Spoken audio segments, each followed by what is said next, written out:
কিছু চটিচাটা বলছে মমতা নাকি পশ্চিমবাংলার মা, বাংলার মা। ওটা শুধু চটিচাটাদের মা, বাকিদের না। ঠিক আছে, বাংলার মা তো হতেই পারে না, কিন্তু ওটা শুধুমাত্র চটিচাটাদের মা। গ্যাস নিয়ে এখনো পিকনিক করছে এই চটিচাটারা।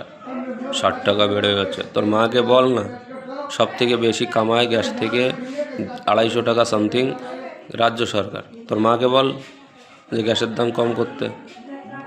না করে জঘন্য রাজনীতি করছে এই টিএমসি সরকার। এদের মতন জঘন্য রাজনীতি আর কেউ করে না, পৃথিবীতে কেউ করে না টিএমসি যতটা জঘন্য রাজনীতি করে।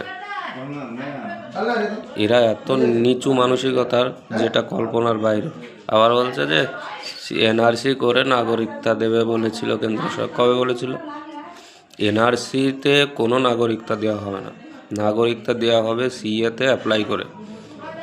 কিন্তু এই টিএমসির চটিচাটা বিএলও আর টিএমসির চটিচাটা নেতারা বিভ্রান্ত করে এই কাজগুলো করছে।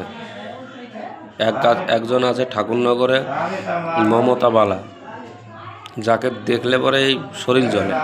সে বলছে যে আমরা নাকি মতুয়ারা নাকি হিন্দুই না।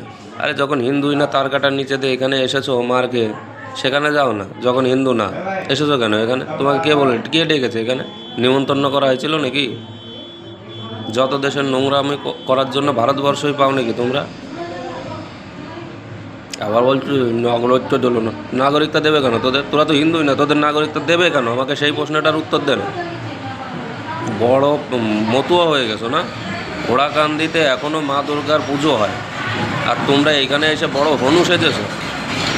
আমিও মতুয়া। ঘোড়াকান্দিতে সবথেকে বড়, সবথেকে পুরনো ধাম যেটা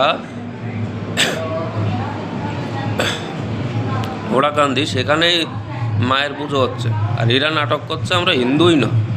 হিন্দু না তো যা, যেখানে আছে তোদের পৈতৃক সম্পত্তি বা পিতৃ পরিচয় যেখানকার, সেখানে যা। বাবা মা যেখানে, সেখানে যা। নাটক করতে এসছো এখানে। এদেরকে কিছু না, আর কিছুদিন পরে ভোটের মাধ্যমে এদেরকে জবাব দাও, এদেরকে বিদায় করো, না হলে এরা শুধরাবে না।